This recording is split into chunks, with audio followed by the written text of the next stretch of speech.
Hello everyone, myself doctor Pooja Kumari, MBBS 2019 batch AIIMS Bhopal. आज इस video में मैं आप लोगों के साथ शेयर करूंगी third year and final year students के लिए कुछ नीट पीजी से रिलेटेड स्ट्रैटेजीज। इससे पहले कि आप लोगों में से कोई भी मेरे से ये पूछे कि क्या ये सारे स्ट्रैटेजीज आपने खुद फॉलो किए थे, आई विल से मोस्टली हाँ, 100% नहीं, लेकिन जितना कर पाती थी उतना। लेकिन अगर आप लोगों में से कोई ये पूछेंगे कि क्या आपने बहुत ही स्ट्रिक्टली फॉलो किया था, आई विल से नो।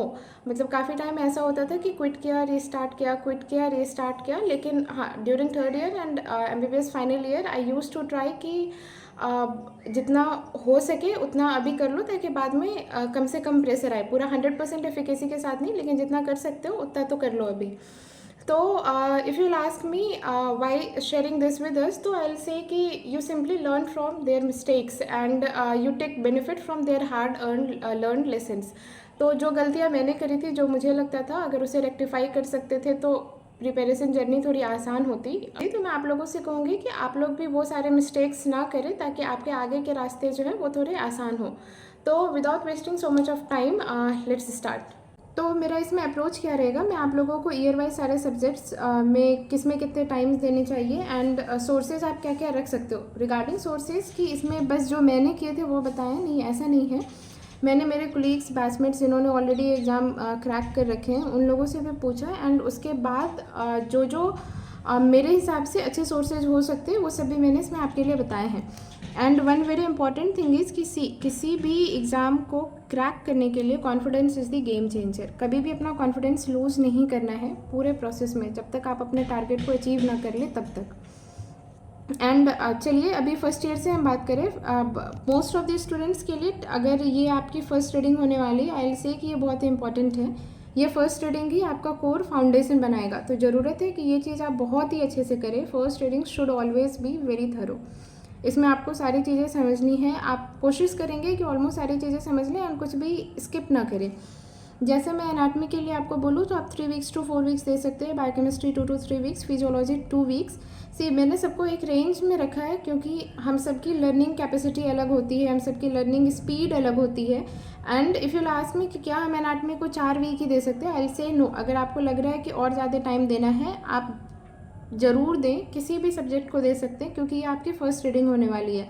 फाइनल ईयर स्टूडेंट्स के लिए मैं यहाँ पे साथ में लिखते जाऊँगी कि अगर आपको लग रहा है कि थोड़ा सा टाइम कम है, आप इन्हीं में से कुछ 5 to 7 डेज़ हर एक सब्जेक्ट के लिए कम कर सकते हैं। बाकी ऑलमोस्ट सारे सब्जेक्ट्स के लिए आपको इसी हिसाब से टाइम देने हैं। सोर्सेज मैंने अश्विनी सर के पहले से ही किए हुए थे, तो मैंने वही रखे। बाद में जब रैपिड रिवीजन पे स्विच करा था, तो व्हाट आई रियलाइज वॉज कि neuro anatomy, head neck and face and embryology आपको फिर भी मेन नोट से ही करने हैं। बाकी चीज़ के लिए अगर आपने फर्स्ट ईयर में बुक्स पढ़ रखे हैं या आपको थोड़ी सी बेसिक्स पता है, तो आप सीधे रैपिड रिवीजन के लिए भी जा सकते हैं। बट इन 3 चीज़ों के लिए मेन नोट्स इंपॉर्टेंट है। अगर मैं आपको बायोकेमिस्ट्री की बात करूँ तो इसमें मेन नोट्स काफ़ी इंपॉर्टेंट है, खास करके जब भी आप कोई मेटाबॉलिक डिसऑर्डर वगैरह पढ़ रहे होते हैं, जो उनके एंजाइम्स वगैरह, उसके क्लासिकल फीचर्स क्या हैं, इन सब के लिए ये बहुत ही इंपॉर्टेंट है। एंड कुछ चीज़ें जो 28th नोटबुक में इधर से जानी चाहिए, वो है रेट लिमिटिंग एंजाइम फॉर जो मेजर रिएक्शंस हैं उनके लिए। एंड इम्पॉर्टेंट रिएक्शंस के लिए चीफ सेल ऑर्गेनल्स कहाँ है, mitochondria, cytoplasm, mitochondria plus cytoplasm, ये सारी चीज़ें कौन से फास्टिंग स्टेट में होते हैं, कौन से स्टार्विंग स्टेट में होते हैं, मेटाबॉलिक डिसऑर्डर्स के एंजाइम्स, एंड अगर उनके लिए कोई पार्टिकुलर पेक्युलर टेस्ट है तो वो सारी चीज़ें। एंड फिजियो के लिए मेन नोट्स इंपॉर्टेंट है। कुछ चीज़ें जो आपको अलग से लिख के रखनी चाहिए 28th नोटबुक के लिए, छोटी कॉपी के लिए, वो है रिफ्लेक्सेस। जैसे रेस्पी के, कार्डियो के, इन सब में जो भी रिफ्लेक्सेस है, क्योंकि उनसे बार बार क्वेश्चंस पूछते हैं एंड ऑलमोस्ट हर एक साल कोई ना कोई क्वेश्चंस आ ही जाते हैं। फार्मूला के लिए आई से कि आपको जितने भी फार्मूला मिल रहे हैं अभी से लेकर के एंड तक में, वो सारे आपको छोटी नोटबुक में एक अलग से, उसके लिए आपको 5, 6, 7 पेजेस रखने हैं एंड उसमें सारे के सारे ऐड करते जाने हैं। जो इम्पोर्टेंट ग्राफ्स है उसका आप डायग्राम ले सकते हैं या फिर उसका आप स्क्रीनशॉट ले सकते हैं एंड आप उसे अपने जो व्हाट्सएप ग्रुप है उस पर भेज सकते हैं। जो भी इम्पोर्टेंट नेम्स है, लाइक जो अपना डेड स्पेस वॉल्यूम है, इन सबको देखने के लिए सिंगल ब्रेथ नाइट्रोजन टेस्ट वगैरह सब है, ये सारे जो नेम चीज़ें हैं वो सब, नाइट्रोजन वॉश आउट टेक्निक, ये सब आप एक जगह पे लिख सकते हैं। सेकेंड ईयर के subjects are very very very important, these are ultra important.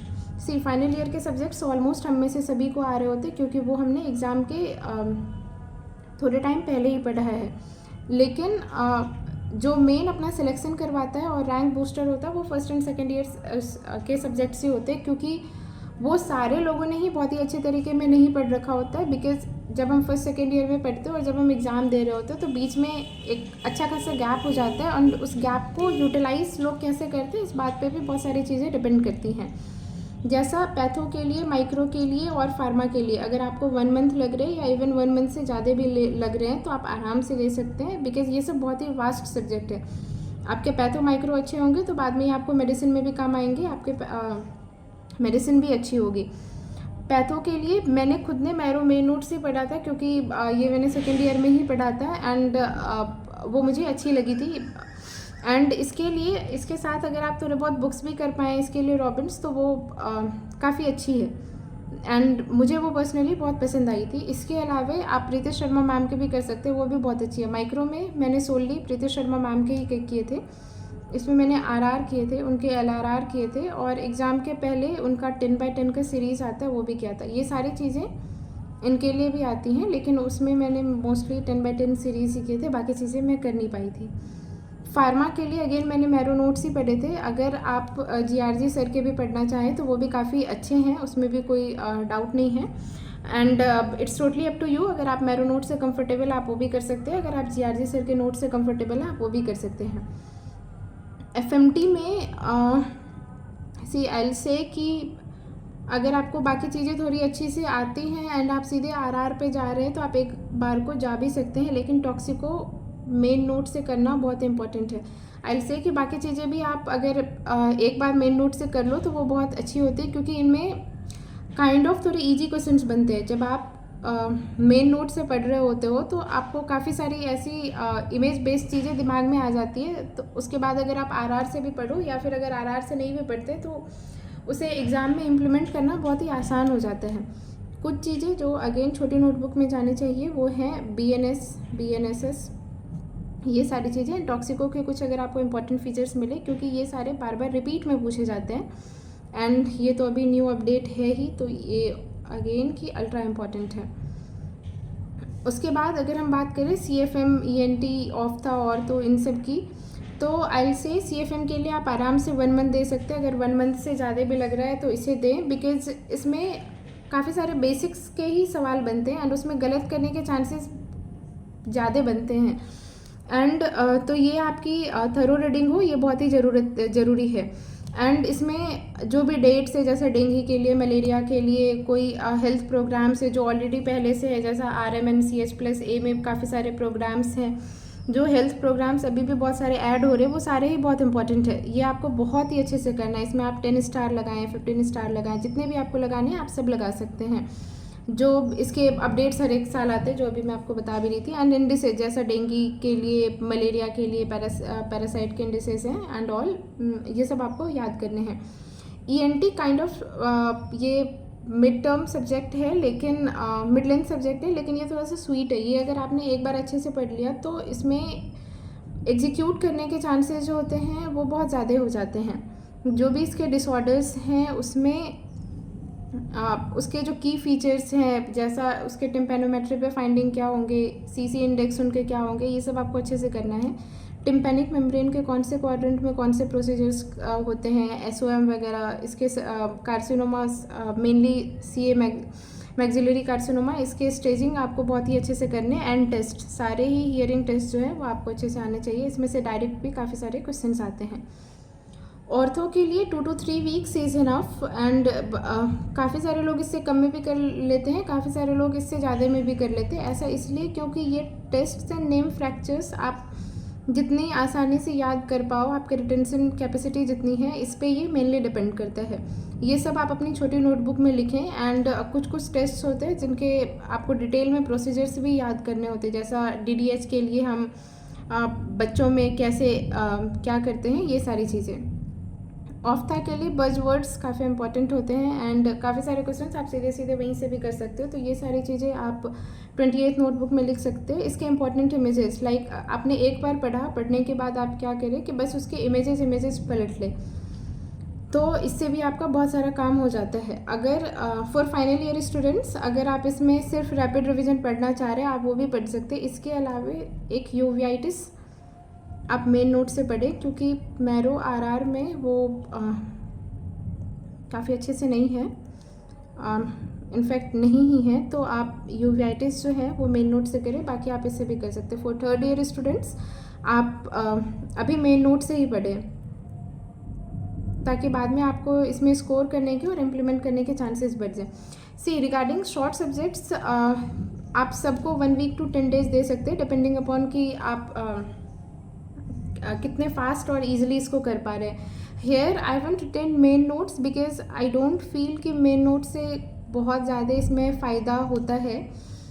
इसे आप आरआर से भी कर सकते हैं, और अगर आप बीटीआर से सप्लीमेंट करना चाहते हैं तो आप सीधे उनसे भी कर सकते हैं, ये भी इनफ है। अगर आप बस आरआर से कर भी रहे हैं तो आप रिट्रोग्रेड वे में जाएं, पीवाईक्यू करें, एंड पीवाईक्यू में आपको समझ में आ जाएगा कि ये पार्टिकुलर चीज़ें हैं जो बार बार वो इफ एंड बट करके रिपीट करते जा रहे हैं। इससे इसको सप्लीमेंट करें एंड फिर वो आपका और भी अच्छा हो जाएगा।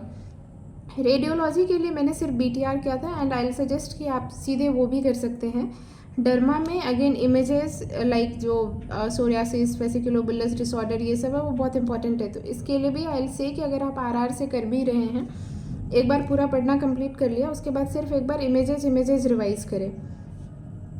एंड साइकी में भी आप अगर आप बीटीआर से सप्लीमेंट कर पा रहे हैं, बहुत अच्छी बात है। अगर नहीं भी कर पा रहे हैं तो इसके लिए भी आप रिट्रोग्रेड वे में जाएं, आप क्वेश्चंस करें, एंड क्वेश्चन से एक्स्ट्रा एज जो है वो अपने नोट्स में ऐड करते जाएं। एंड ये सिर्फ फाइनल ईयर स्टूडेंट्स के लिए है। जब भी आपके प्रॉफ होने वाले हो, यूनिवर्सिटी एग्जाम्स होने वाले हो, उससे ऑलमोस्ट 4 to 4.5 5 months पहले आप टोटली डेडिकेटेड हो जाएं फाइनल ईयर सब्जेक्ट्स के लिए। इसका एक फ़ायदा क्या है कि ये सारे वो सब्जेक्ट्स हैं जो आपने एग्ज़ाम से सबसे पास में पढ़ा हुआ है, एंड ये मोस्ट ऑफ द स्टूडेंट्स के अच्छे ही होते हैं। तो जो ऑलरेडी सारे लोगों को आता है वो आपको नहीं आए, आप ये अफोर्ड नहीं कर सकते हैं। And what my observation is कि फाइनल ईयर इज़ मस्ट। ये आपको ना ही सिलेक्शन में हेल्प करते हैं, या आपको ना ही बहुत ज़्यादा रैंक बूस्टअप करने में हेल्प करते हैं, लेकिन ये सभी को आता है। तो आप काइंड ऑफ अफोर्ड ही नहीं कर सकते कि आपको नहीं आए। सर्जरी के लिए जैसे नेम प्रोसीजर्स हो गए, वो अलग से छोटी नोटबुक में आने चाहिए। काफ़ी सारे इंपॉर्टेंट इमेजेस होते हैं, वो आप ऐसे मार्क करके रखें, आप मेन नोट से पढ़ रहे हैं उसमें, या फिर इसके लिए जो रैपिड रिवीजन है वो भी काफ़ी अच्छा है। एंड इस बार ही काफ़ी सारे इमेजेस आ चुके हैं कोलेंजियोकार्सिनोमा के, एंड काफ़ी सारे अदर प्रोसीजर्स के images in INI also and NEET also. And cannula के कलर, साइज, सूचर्स के कौन कौन से सूचर्स के क्या क्या यूजेज होते हैं, कहाँ कहाँ पे हम यूज़ करते हैं, ये सारी चीज़ें भी बहुत इंपॉर्टेंट है। ऑप्स के लिए भी अगेन नेम प्रोसीजर्स हो गए, एंड मैन्यूवर्स, लेबर्स, कार्सिनोमा, ये सब बहुत ही फेवरेट टॉपिक हैं। इनको आप 5 स्टार 10 स्टार जितने स्टार्स भी दे सकते दे, एंड ये बहुत इंपॉर्टेंट है। In fact if you will ask me कि कोई 2-3 टॉपिक ही अगर पढ़ के जानी है, मैन्यूवर्स ये आप अफोर्ड ही नहीं कर सकते छोड़ना, लेबर बहुत ही इंपॉर्टेंट है। एंड अगर कार्सिनोमा में सिर्फ एक ही कार्सिनोमा आपको पढ़ के जाना है, सीए सर्विक्स, अगर वो कुछ नहीं पूछेंगे तो ये तो पूछेंगे ही। पेड्स में अगेन रिफ्लेक्सेस, न्यूरो वाले पार्ट से जो ईईजी वगैरह होते हैं, जिसमें वो आपको लिखने होते हैं कि कौन से एपिलेप्सी के केस में कितने हर्ट्ज की फ्रीक्वेंसी आती है, 2.5, 3.5, 1, 2, 3, ये सब बहुत इंपॉर्टेंट है। कार्डियो के लिए जो प्रोसीजर है लाइक जैटिन्स, नॉरवुड, रैशकाइंड, ये सारे प्रोसीजर्स ये आपको करने हैं। एंड इन सब में आप मेजर सब्जेक्ट्स में आप 1 मंथ ले सकते हैं, एंड पीड्स के लिए 2 weeks 3 weeks are enough, and depending कि आपकी खुद की स्पीड क्या है, आपको क्या ज़्यादा सूट कर रहा है, उस हिसाब से अगेन आप इसे किसी भी टाइम पे मॉडिफाई कर सकते हैं, ±1 वीक 2 वीक्स आराम से कर सकते हैं। मेडिसिन के लिए हाउ आई अप्रोच वॉज कि हमारे यहाँ केस बेस्ड लर्निंग होते थे, CBLs होते थे, तो काफ़ी सारे चीज़ें हमने उसी से पढ़ी रादर देन बुक्स। एंड इसमें आप ऑलरेडी फिजियो, पैथो, फार्मा करके आते हैं, माइक्रो करके आते हैं, तो आपके 50-60% इवन 70% चीज़ें भी यहाँ से कवर हो जाती हैं। इसके अलावे व्हाट आई डिड वाज कि रिट्रोग्रेड अप्रोच, आप गए, आपने क्वेश्चन सॉल्व किए, एंड उसको आप अपने नोट्स में ऐड करते गए। नोट्स में ऐड करने के बाद काइंड ऑफ एग्ज़ाम तक वो इनफ हो जाता है। आपने कस्टम मॉड्यूल्स बनाए होते हैं, आपने PYQs बार बार दिए हुए होते हैं, बाकी सब्जेक्ट से आप एंड में इंटीग्रेट करने लग जाते हैं, तो काफ़ी सारे क्वेश्चंस आपको बन जाते हैं। एंड CVS के लिए मैंने फाइनल ईयर में मारवा सर के वीडियोस भी देखे थे, तो उसके मैंने खुद से नोट्स बना रखे थे, अपने सेल्फ मेड नोट्स थे, उससे भी एंड में किए थे। एंड वन मोर थिंग कि इन सब चीज़ों को आप सप्लीमेंट किस किस से करोगे, ये तो नोट्स की बात हो गई। तो सी नोट्स को आपको सप्लीमेंट करना है PYQ से। PYQ आपको कोशिश करना है, ये जो आप फर्स्ट रीडिंग कर रहे हो इसमें एटलीस्ट 70%, 70 to 80% तो कर ले। सी कोई भी स्टेप किसी भी स्टूडेंट के लिए 100% इफेक्टिव नहीं होता है, तो अगर आप 70 to 80% भी कर पा रहे हैं तो बहुत ही अच्छी बात है, बहुत अच्छी बात है, बिकॉज अभी तो आपका फर्स्ट रिवीजन भी स्टार्ट नहीं हुआ है। अगर आप क्वेश्चन बैंक नहीं कर पा रहे हैं तो भी कोई बात नहीं है, जब आप पढ़ रहे होगे तो आपको समझ में आ जाएगा कि आपके वीक टॉपिक्स कौन कौन से हैं। वीक टॉपिक्स के लिए आप बस उस टॉपिक के क्वेश्चन बैंक करें एंड उसको फिर आप अपने नोट्स में ऐड करें। आइदर आपका मेन नोट्स है, रैपिड रिविजन नोट्स है, PTR है, जो भी आप उसमें ऐड करें। एंड कस्टम मॉड्यूल बहुत ही इंपॉर्टेंट होता है। कस्टम मॉड्यूल अगर आप थर्ड ईयर में है, फाइनल ईयर में है, टू बिगिन विथ आप one custom module per day कर सकते हैं, या फिर 1 पर 2 डे 3 डे कैसे भी करके कर सकते हैं। जब आपके इसका ज़्यादा फ़ायदा कब होगा, जब आपके 2-3 सब्जेक्ट्स हो जाएंगे। सी अगर आप पुराने सब्जेक्ट्स को रिवाइज नहीं करोगे और आगे बढ़ते जाओगे तो आगे के सब गायब हो जाते, कुछ नहीं रहते। 5-10 दिन के बाद ऑलमोस्ट आप मोर देन 50% भूल चुके होते हो। तो आपको क्या करना है, जब आपके 2-3 सब्जेक्ट्स हो जाए तब आप ये कस्टम मॉड्यूल लगाना स्टार्ट करें।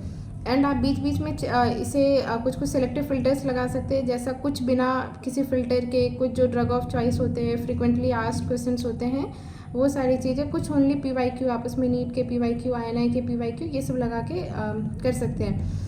एंड या व्हाट आई विल से इसकी कोई सा भी सिंगल मेथड 100% स्टूडेंट्स के लिए इफेक्टिव नहीं होता है। आप जैसे जैसे पढ़ते जाएंगे आपको समझ में आएगा कि कौन सा तरीका आपके लिए ज़्यादा अच्छे से काम कर रहा है। आई सजेस्ट कि आप पहले 1-2 सब्जेक्ट्स पढ़े, आप जिस भी सोर्स से पढ़ रहे हो, जिस भी सोर्स से आप कंफर्टेबल है उस सोर्स से पढ़े। इसमें मैंने वो चीज़ें बताई है जो मेरे हिसाब से मुझे अच्छी लगी, आप वो सारी चीज़ें करें। एंड अब जब आप 1-2 सब्जेक्ट कर लोगे तो आपको खुद को समझ में आ जाएगा कि ये चीज़ें मेरे लिए बहुत अच्छी काम कर रही, ये चीज़ें नहीं कर रहे, उस हिसाब से आप काम करें। डे 1 पे आपने जो भी एक बना रखा होता है ऐसा चार्ट पेपर पे कि मुझे तो इसी के हिसाब से काम करना है, वो ऑलमोस्ट 90-95% स्टूडेंट्स के लिए काम नहीं करता है। बिकॉज जैसे जैसे आप पढ़ते जाते हो वो आपका प्रोसेस थोड़ा इवॉल्व करता है एंड आप उसमें फिर चेंजेस करते जाते हो। एंड जब आपको समझ में आ जाए कि कोई एक पार्टिकुलर स्ट्रैटेजी आपके लिए काम कर रही है, स्टिक टू डैट। बहुत जल्दी जल्दी अपने स्ट्रैटेजी चेंज ना करें। एंड जो भी आप फॉलो कर रहे हो उसे एटलीस्ट 1 मंथ 1.5 मंथ के लिए फॉलो करें कि आपको सही में समझ में आएगा कि वो सही में मेरे लिए काम कर भी रहा है कि नहीं कर रहा है। एंड या this is all from my side. Good wishes to everyone.